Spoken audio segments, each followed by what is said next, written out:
माणसं मुखोटे धारण करतात. कधी स्वतःला चांगलं दाखवण्यासाठी, कधी स्वतःचे दोष लपवण्यासाठी, कधी समोरच्याचा विश्वास संपादन करण्यासाठी, तर कधी स्वतःच्या स्वार्थासाठी. पण जगातली सगळी माणसं सारखी नसतात. काही माणसं देणारी असतात, काही माणसं घेणारी असतात. देणारी माणसं अनेकदा गुरुस्थानी असतात आणि घेणारी माणसं अनेकदा शिष्यस्थानी. आजची गोष्ट अशाच एका घेणाऱ्या शिष्याची आहे. देणाऱ्या माणसाची गोष्ट कधीतरी नक्कीच पाहू.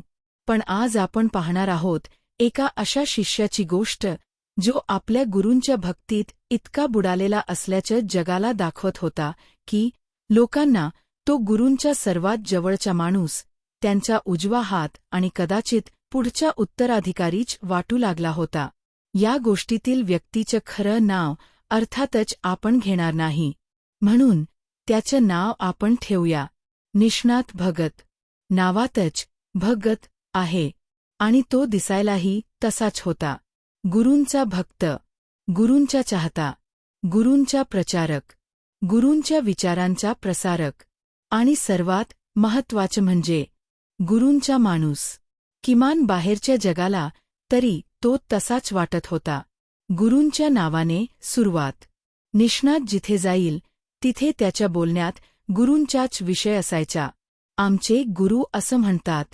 आमच्या गुरूंनी मला एकदा सांगितलं होतं, तुम्ही आमच्या गुरूंना भेटलात तर तुम्हाला सगळं समजेल. गुरूंची विचार करण्याची पद्धतच वेगळी आहे.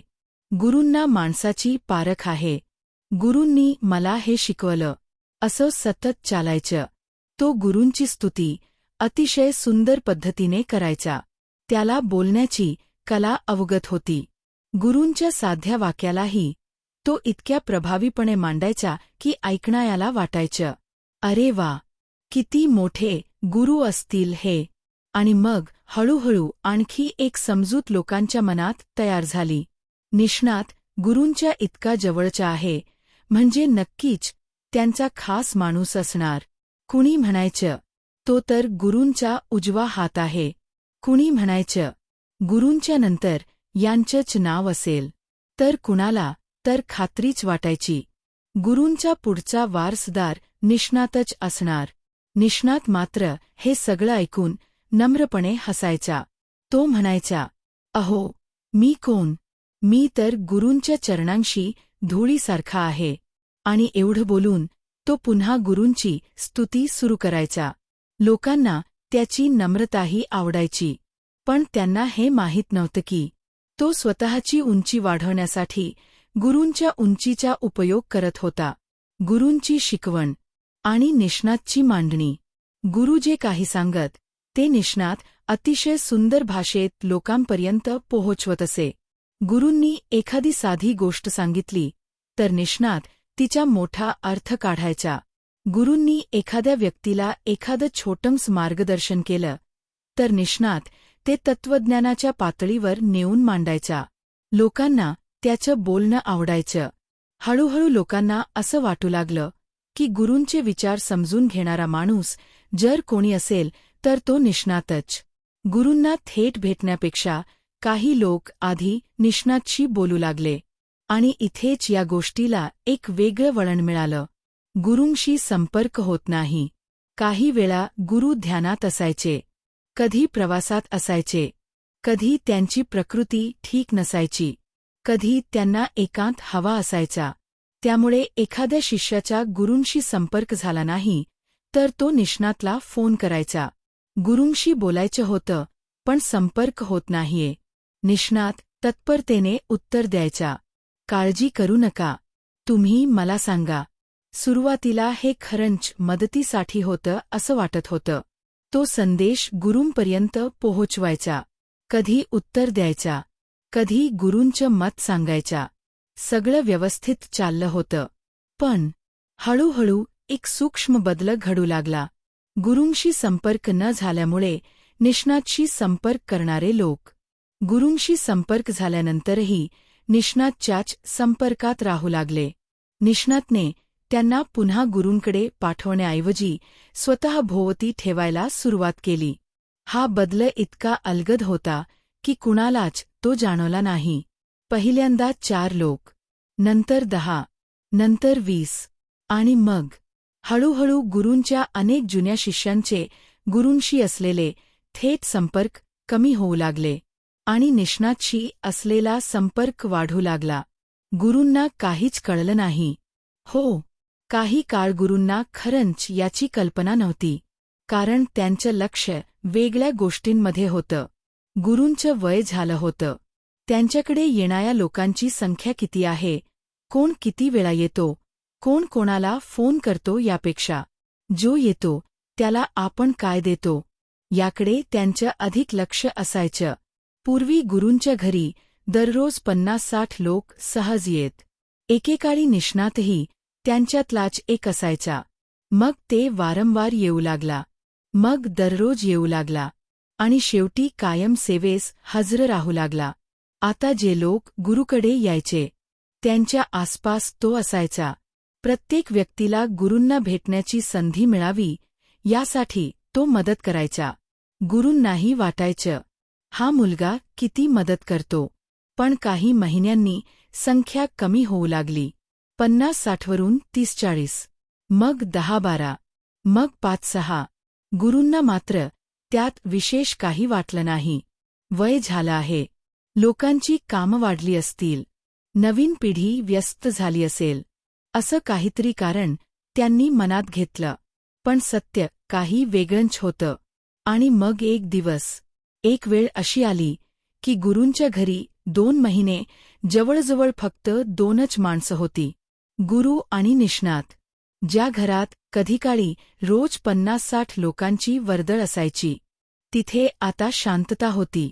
फोनचे आवाजही जवळजवळ थांबले होते. गुरूंना फोन करणारे लोकही कमी झाले होते.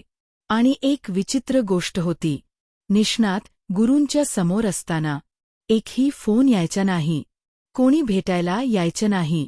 गुरूंना याचा विचार कधी कधी यायचा, पण ते लगेच निष्कर्ष काढत नसत, कारण गुरूंच्या स्वभावातच संशय नव्हता. ते माणसांवर सहज विश्वास ठेवत. आणि कदाचित याच विश्वासाच्या निष्णातने सर्वाधिक फायदा घेतला होता. गुरूंचा निर्णय. एक दिवस गुरूंनी निष्णातला शांतपणे सांगितलं, तू आता बाहेर कुठेतरी कामधंदा पहा. निष्णातला धक्का बसला. का गुरुजी? गुरू म्हणाले, मला काही काळ एकांतात राहून ध्यान करावंसं वाटतं आहे. आतून अशीच इच्छा होत आहे. निष्णातने काही प्रश्न विचारले, पण गुरूंनी फार काही स्पष्ट केलं नाही. उलट त्यांनी स्वतःच्या एका जुन्या शिष्याशी संपर्क केला आणि निष्णातला त्याच्याकडे कामाला लावलं. सगळं अगदी शांतपणे झालं. निष्णात बाहेर गेला. गुरू आता एकटे राहिले. आणि अचानक एक दिवस त्यांच्या एका जुन्या शिष्याने त्यांना फोन करून खूप काळजीने त्यांची चौकशी केली. मग तो त्यांना भेटायला आला. थोडक्यात, निष्णात गेल्यानंतर काही काळाने गुरूंचा एक जुना आणि जवळचा शिष्य त्यांना भेटायला आला. त्याने येताच सांगितलं, गुरुजी, तुम्ही निष्णातला परत बोलावून घ्या. गुरूंनी त्याच्याकडे पाहिलं. का? तो शिष्य काही कारण सांगू लागला. निष्णात तुमच्यासाठी खूप काम करतो. तुम्हाला त्याची गरज आहे. त्याच्याशिवाय व्यवस्था बिघडेल. असं बरंच काही. गुरू शांतपणे ऐकत राहिले. मग फक्त एवढंच म्हणाले, मी विचार करतो. तो शिष्य निघून गेला. गुरू बराच वेळ शांत बसले, कारण त्या शिष्याच्या शब्दांमध्ये त्याचा स्वतःचा आग्रह नव्हता. कुणीतरी त्याला बोलतं केलं होतं. पण कोण होतं ते? गुरूंनी ध्यानात सत्य शोधायचं ठरवलं. त्या रात्री गुरूंनी ध्यान केलं. बाहेरचं जग शांत झालं. मन स्थिर झालं. आणि मग एक एक गोष्ट त्यांच्या समोर जुळत गेली. 50-60 लोकांची संख्या कमी होऊन 10 झाली. नंतर 5. आणि आता जवळजवळ कोणीच येत नाही. गुरूंना फोन येणं थांबलं. शिष्यांशी थेट संपर्क कमी झाला. आणि हे सगळं घडत असताना निष्णात मात्र कायम त्यांच्या जवळ होता. गुरूंना अचानक जाणवलं, लोक माझ्यापासून दूर गेले नाहीत, त्यांना माझ्यापासून दूर नेण्यात आलं आहे. आता चित्र स्पष्ट होत होतं. गुरूंनी डोळे उघडले आणि मनात एक निर्णय घेतला. आता मुखवटा फाडायचा. आता सुरू झाली गुरूंची परीक्षा. गुरूंनी निष्णातशी थेट सामना केला नाही. त्यांनी त्याला दोष दिला नाही. तू हे केलंस का, असा प्रश्नही विचारला नाही. कारण त्यांना सत्य हवं होतं आणि सत्य मिळवण्यासाठी त्यांनी अतिशय शांतपणे एक मार्ग निवडला. निष्णातशी बोलताना त्यांनी काही विशिष्ट प्रसंग काढले. काही शिष्यांचा विषय निघाला, काही जुन्या घटनांचा उल्लेख झाला आणि हळूहळू निष्णात बोलत गेला.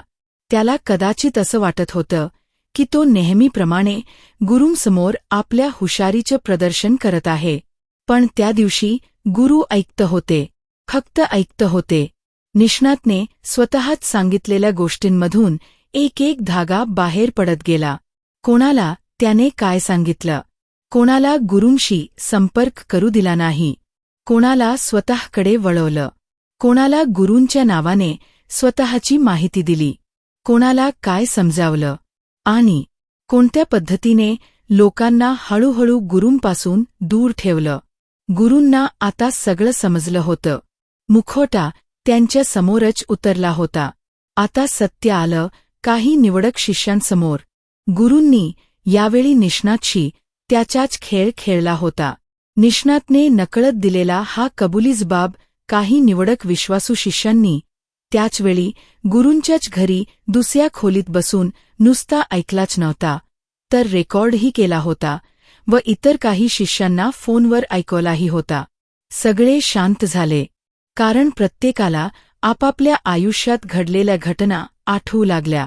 एका शिष्याला आठवलं, मी गुरूंना फोन केला होता, पण मला सांगितलं गेलं होतं की गुरुजी उपलब्ध नाहीत. दुसऱ्याला आठवलं, मी गुरूंना भेटायला येणार होतो, पण निष्णातने मला दुसऱ्याच दिवशी बोलावलं होतं. तिसऱ्याला आठवलं, गुरूंनी मला असं सांगितलं होतं असं निष्णात म्हणाला होता, पण आता विचार केला तर गुरुजींनी खरंच असं म्हटलं होतं का. एक एक घटना आता नव्या प्रकाशात दिसू लागली आणि सगळ्यात मोठं सत्य स्पष्ट झालं. शिष्य गुरूंना सोडून गेले नव्हते, त्यांना गुरूंपासून दूर केलं गेलं होतं. आता तुम्हाला प्रश्न पडला ना की हे सत्य समोर आल्यावर मग निष्णातचं काय झालं. काही नाही. निष्णात फक्त गुरूंनी पाठवलेल्या ठिकाणी नोकरी करून उपजीविका चालवत होता. आता कुणी शिष्याने फोन केला तरी तो धड उत्तरही देत नव्हता आणि गुरा आजारी आहे, ते फोन घेणार नाहीत असंही सांगत होता. म्हणजे आपणच फक्त गुरूंजवळ असावं या भावनेने इतर शिष्य तोडले, पण त्यांना मार्गदर्शन करायची क्षमता आणि लायकी नसल्याने शेवटी त्या सर्वांना फक्त वायावर सोडले. कधीकधी तर दुसऱ्या कुठच्या अशा गुरूच्या मागे पाठवले जो या भाबड्यांचा गैरफायदा घ्यायचा. हे करताना यांच्याकडे ज्या हा गुरूंचा आदेश आहे अशी थापही त्याने अनेकदा अनेकांना मारली होती. या सर्वात गुरूंचं नाव खराब होऊनही त्यांनी सूड घेतला नाही, त्याला अपमानित केलं नाही, सगळ्यांसमोर त्याची नाचक्की केली नाही. कारण गुरू आणि निष्णात यांच्यातला फरक तिथेच दिसून आला होता. निष्णातने लोकांना स्वतःभोवती जमा केलं होतं, गुरूंनी मात्र लोकांना स्वतःपासून मुक्त ठेवलं होतं. यथावकाश गुरूंनी निष्णातला स्वतःपासून दूर केलं आणि त्या निवडक शिष्यांनी आता इतर शिष्यांशी पुन्हा थेट संपर्क सुरू केला. ज्यांना वर्षानुवर्षे गुरूंना भेटता आलं नव्हतं ते पुन्हा येऊ लागले. फोन पुन्हा वाजू लागले, घर पुन्हा माणसांनी भरू लागलं आणि हळूहळू परिस्थिती पूर्ववत झाली. पण या घटनेने एक गोष्ट कायमची शिकवून ठेवली, मुखवट्याआडचा खरा चेहरा. गुरूंची स्तुती करणारा प्रत्येक माणूस गुरुभक्त असेलच असं नाही. गुरूंचं नाव घेणारा प्रत्येक माणूस गुरूंचा माणूस असेलच असं नाही. गुरूंच्या जवळ राहणारा प्रत्येक जण गुरूंचा विश्वासू असेलच असं नाही. कधीकधी एखादा माणूस तुमची उंची वाढवतोय असं तुम्हाला वाटत असतं, पण प्रत्यक्षात तो तुमची उंची स्वतःच्या फायद्यासाठी वापरत असतो. आणि कधी-कधी सर्वात धोकादायक माणूस तो नसतो जो तुमचा विरोध करतो. सर्वात धोकादायक माणूस असतो तो, जो तुमच्या नावाने तुमच्याच माणसांना स्वतःभोवती जमा करतो. निष्णातला गुरूंची भक्ती होती का? कदाचित होती. पण त्या भक्तीपेक्षा त्याची स्वतःची क्षमता नसूनही असलेली महत्वाकांक्षा मोठी झाली होती. तो गुरूंचं नाव मोठं करत होता, पण त्याचवेळी त्या नावाच्या सावलीत स्वतःचं साम्राज्य उभं करत होता, जे नंतर त्यालाच पेलता आलं नव्हतं. आणि म्हणूनच मुखवटा नेहमी चेहऱ्यावर नसतो.